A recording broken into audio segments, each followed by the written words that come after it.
हमारी झारखंड की बेटियों से वो दूसरी, तीसरी, चौथी शादी रचाते हैं और उनकी जमीन हड़प ले।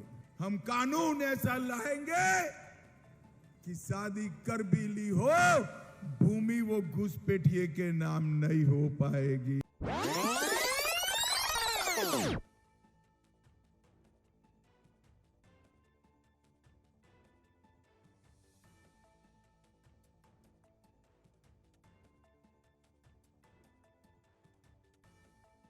ईडी के रेस चल रहे हैं और संभवतः इसका लिंक जो है वो बांग्लादेशी घुसपैठियों से है, मनी लॉन्ड्रिंग से है।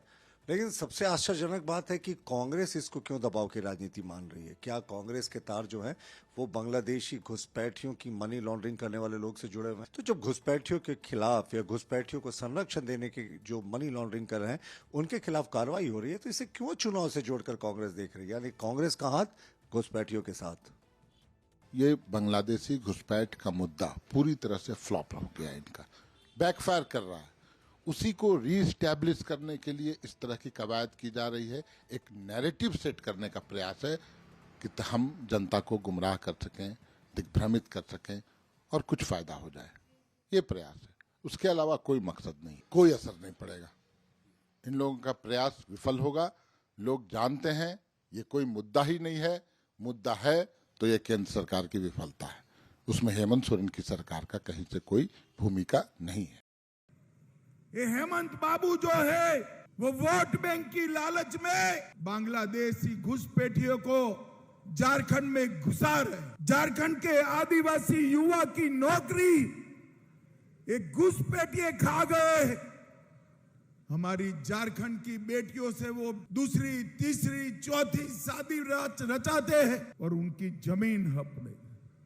ये घुसपैठिया हमारी रोटी, हमारी बेटी और हमारी भूमि के लिए खतरा है। झारखंड के अंदर आदिवासियों की आबादी खत्म होने को आई है, कम हो रही।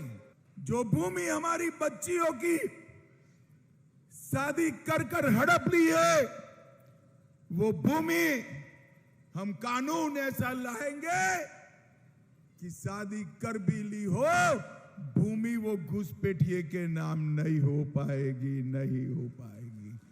और जो जमीन भूमि हड़प ली है उसको भी वापस देना पड़ेगा। जितने भी घुसपैठिए झारखंड में घुसे हैं, इनको चुन चुन कर सरहद के इस पार डालने का काम भारतीय जनता पार्टी करेगी। देखिए, ईडी की ये छापेमारी बांग्लादेशी घुसपैठियों के लिए नहीं है, बल्कि ईडी की ये छापेमारी झारखंड में भारतीय जनता पार्टी की जमीन बचाने के लिए है। झारखंड ना तो बांग्लादेश का सीमा से सटा हुआ है और न ही इसका बॉर्डर पड़ता है। बॉर्डर कहाँ है? आसाम। आसाम के मुख्यमंत्री यहाँ सह प्रभारी के रूप में काम कर रहे हैं। तो हमें लगता है कि झारखंड से पहले बांग्लादेशी घुसपैठियों के लिए आसाम में छापामारी होना चाहिए। लेकिन चूंकि हेमंत बिस्व शर्मा को यहाँ इसलिए सह प्रभारी बना के भेजा गया है कि हेमंत बिस्व शर्मा बांग्लादेश घुसपैठ के नाम पे, बटोगे तो कटोगे के नाम पे, गाय के नाम पे यहां वोटों का ध्रुवीकरण कर सके। लेकिन भारतीय जनता पार्टी के लोगों को यह पता होना चाहिए कि यह झारखंड है साहब, और झारखंड की जनता अपने राज्य को कभी भी मणिपुर बनने नहीं देगी।